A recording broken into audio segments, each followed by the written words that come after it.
Rodrigues, deputado federal pelo PT. Boa tarde, deputado. Boa tarde, Tony. Boa tarde aos nossos telespectadores. É um prazer estar aqui nesse finalzinho de ano. Prazer nosso, deputado. O senhor conseguiu a proeza, para a gente começar a nossa conversa, de frequência de 100% nas sessões do Parlamento Federal. Como é que o senhor conseguiu essa proeza? A gente sabe que não é muito fácil, os deputados têm as atividades e tudo. E o senhor desenvolveu, paralelamente, também uma forte atividade. Qual é o segredo, deputado? Olha, na verdade, no primeiro semestre eu não fiz nenhum esforço especial para ter 100%. No primeiro semestre, quando fecharam a contagem, 33, 35 deputados tinham conseguido frequentar 100% das sessões do primeiro semestre, 2 do PT. Uhum. E aí eu disse, bom, então eu vou tirar esse ano todo então. E fiz um esforço, realmente eu não teria conseguido essa proeza de 100% de presença se eu não tivesse feito um esforço pessoal. Tive problema de saúde, eu ia a São Paulo algumas vezes fazer tratamento, mas eu tinha que ter a última consulta a tempo de eu voltar para Brasília. Numa dessas vezes, inclusive, eu voltei, quando eu consegui chegar no plenário, 10 minutos depois encerrou a sessão, mas eu tive condição de fazer a declaração de voto. Então, tive que vir a Teresina, eu vim a Teresina numa quarta-feira à noite e voltei na quinta de manhã para participar de uma sessão e voltei na quinta-feira novamente. É um esforço que eu fiz para ter essa condição de 100% no final. Nenhum demérito a quem não teve, mas é uma demonstração clara, inequívoca de que é possível. É possível. Claro, alguns deputados têm viagens ao exterior pela Câmara, outros problemas de saúde que não pôde estar presente numa ou noutra. Eu consegui me adaptar no segundo semestre e concluir o ano todo. Confesso que estou com a vontadezinha de passar os 4 anos como 100%, mas sei que vai ser difícil. Pois vamos aqui torcer para que o senhor consiga realmente isso. O Piauí agradece. Deputado, e no que se refere ao primeiro ano de mandato, a gente sabe que não é fácil. Tem aquele período de aprendizado, de conhecer os caminhos e tudo, e naturalmente, a partir daí, começar a traduzir o mandato realmente, efetivamente, em benefício para a população. Qual é a avaliação, a autoavaliação que o senhor faz?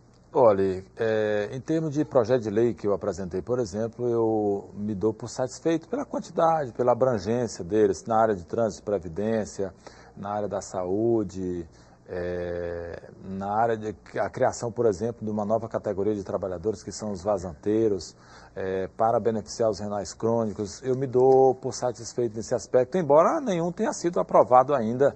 E isso, muitas vezes, nós vemos chegar no plenário projetos de lei de legislaturas anteriores. Então, nesse aspecto, há uma deficiência da casa.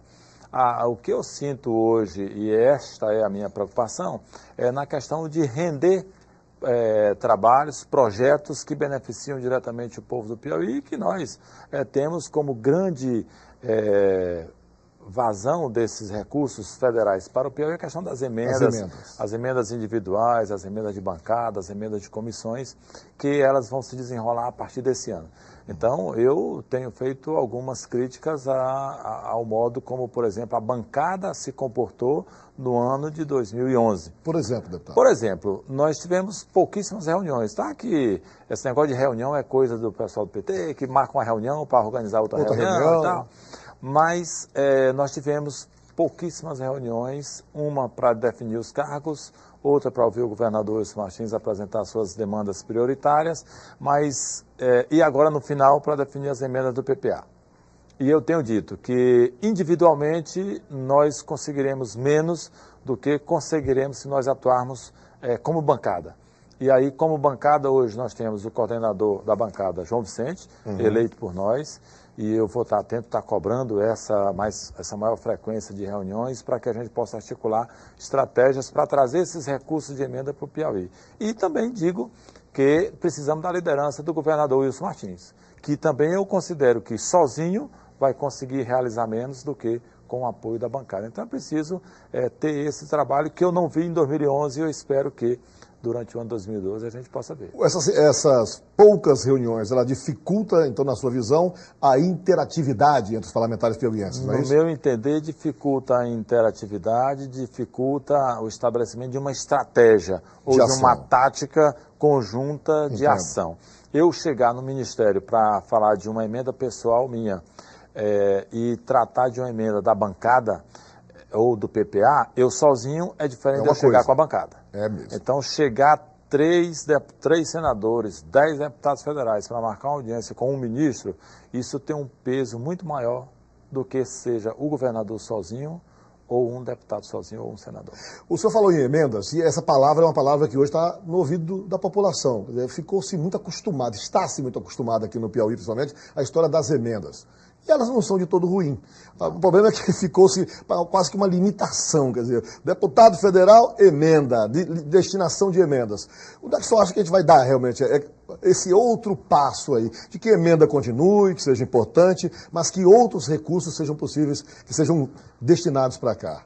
Olha, eu inclusive acho que as emendas podem até ser a fatia menor dessa quantidade de recursos que vem para cá. Outras ações poderiam vir, mas eu continuo dizendo que sem articulação da bancada, nem as emendas virão da maneira que seria satisfatória. Então é preciso. Nós temos, por exemplo, no PPA são 5 emendas. A adequação da BR-343, que é essa aqui que sai para Demerval-Lobão, que também chama de 316, que é a duplicação dela e duplicar aqui no sentido Altos, Campo Maior. Esse é um trabalho. Outra, a questão da integração das bacias. Outra, a mobilidade urbana de Teresina. Outra, a barragem de Castelo. Então, são 5 emendas para o PPA que nós apoiamos e que, se nós não tivermos o trabalho de irmos buscar, essas obras não vêm. Não virão. Fica só no sonho, na ficção, né? Fica na ficção e é onde eu digo que a bancada precisa ir atrás. Recursos de programas, de ministério, isso muitas vezes o próprio deputado sozinho ele consegue pegar, porque são poucos quando lançam um edital de valor muito limitado. Mas, por exemplo, outras ações mais estruturantes, ou grandes empresas, ou grandes instalações que venham para cá, também, na minha opinião, é preciso que a gente atue como bancada. Deputado, o senhor, antes de ser deputado, ocupou o mais alto cargo do Detran. Então, o senhor conhece aquilo ali, muito bem, aquela estrutura toda. Nós temos hoje um piauiense lá na direção nacional do Detran, o doutor Júlio Arcoverde.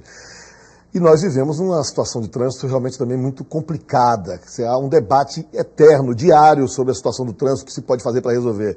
O senhor, particularmente, com o conhecimento que tem, qual é o entendimento do senhor que deve ser feito para a gente, pelo menos, ir minimizando essa situação? Olha, eu separo essa questão do trânsito em duas coisas, em duas partes. O fluxo de veículos, a quantidade de veículos, congestionamentos, engarrafamentos, isso é uma coisa. A questão da violência no trânsito e o que fazer para isso, uma outra coisa diferente. Então, infelizmente, no que a gente pode dizer a respeito de congestionamentos, de dificuldade de se locomover de um local para outro, isso a tendência é piorar. Piorar e piorar bastante. São muitos veículos colocados a mais em Teresina a cada dia.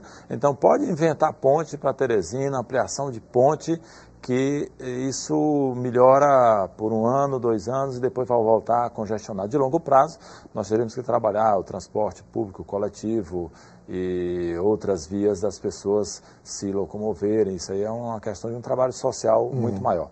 Na questão da violência, do tanto de acidentes que nós temos, e isso é por demais complicado, eu tenho a convicção de que nós precisamos ter ações dos municípios, em parceria com municípios, que são os consórcios intermunicipais de trânsito, que eu defendi, mas que não consegui implantar e botar para funcionar os poucos que nós criamos.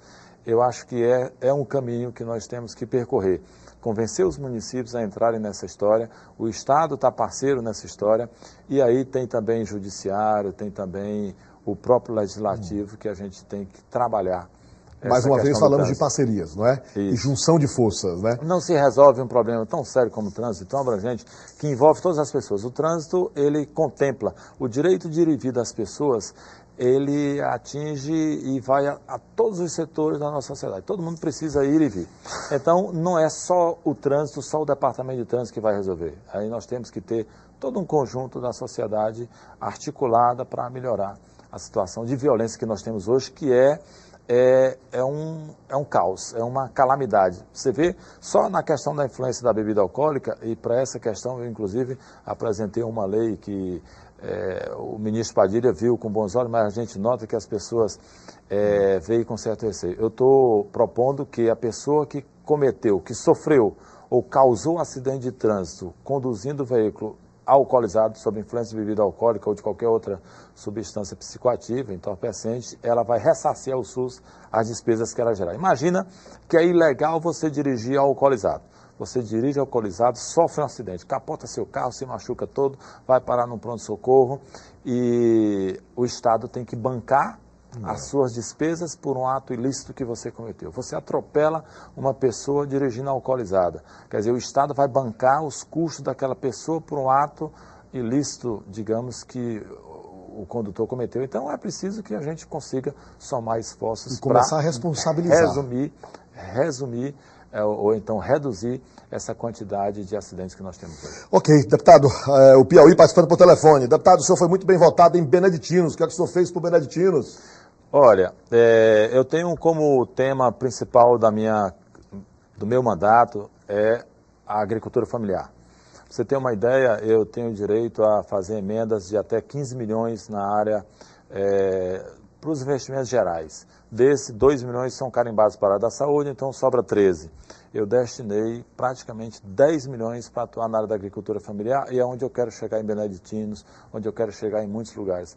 Nessa terça e quarta-feira, inclusive, visitei assentamentos bastante produtivos e que, com certeza, conseguindo chegar um apoio de assistência técnica, de extensão rural, máquinas, alguns equipamentos, esses tratores, esses assentamentos e muitas outras comunidades agrícolas do nosso estado vão conseguir produzir alimentos muito mais baratos e eu tenho certeza que vai chegar na mesa de cada um piauiense alimento muito mais barato em decorrência dessa atuação, dessa dedicação que eu estou tendo ao setor da agricultura familiar. Correndo aqui um pouquinho, o deputado Ribamar de São Cristóvão. Deputado, por que o senhor não ajuda a terminar o Porto de Luiz Correia?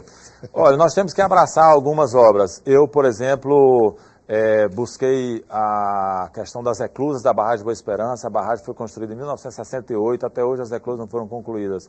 É uma questão importante, está no PAC, não por obra minha. Eu destinei a minha emenda de bancada para a Fundação Oswaldo Cruz, vir para o Piauí, já que o Piauí, nossa terra aqui, Teresina, é uma referência em saúde aqui para essa região e esse é um papel importante. Então, não dá para a gente atirar para todo lado. Não dá para resolver o problema da segurança, não dá para resolver o problema da educação, da saúde. Eu estou focado na questão da agricultura familiar. No dia que os agricultores familiares estiverem conseguindo produzir tanto que a gente precisa de um porto para exportar a produção dos agricultores familiares, aí eu vou me preocupar com o porto também. Tá bom. Aí aqui também outro telespectador fala sobre os tabuleiros litorâneos, que é praticamente então o mesmo argumento que o senhor acabou de colocar. O Oswaldino de Pau d'Arco, doutor Jesus, se o senhor puder, ligue para mim, deputado Jesus, se o senhor puder, ligue para mim. Como é que ficou a sua ligação com o vereador Fernando Gomes de Parnaíba? O Robson pergunta. O Fernando Gomes saiu do Partido dos Trabalhadores, mudou de partido e aí, infelizmente, a relação fica prejudicada. Não digo que acaba uma relação, mas é de um outro partido. Se por acaso nos encontrarmos aí numa coligação, nós estaremos juntos. Mas ele saindo candidato a prefeito por um partido e meu partido tendo seu candidato, com certeza eu estarei com o meu partido. Eu gostaria que o senhor fosse a primeira pessoa a votar a favor da PEC dos vigilantes, o Marcelo do Parque Piauí. Com certeza eu tenho esse compromisso com os vigilantes, com o pessoal que trabalha na área dos condomínios, mesmo aqueles que não usam armas, mas são pessoas que, de certa forma, são expostas a um risco maior do que outros profissionais e que também merecem nosso apoio. Deputado Jesus Rodrigues, eu agradeço muito a sua vinda. Estou sempre aqui estão agora, mais participações dos telespectadores, desejando ao senhor boa sorte no exercício de 2012. Teremos aqui várias outras oportunidades da gente discutir, debater e trazer informações relacionadas ao seu mandato em favor do Piauí. Tá certo. Desejo a toda a equipe da TV Cidade Verde, a todas as pessoas que estão nos ouvindo, um feliz 2012. Muito obrigado e vamos a Gelta.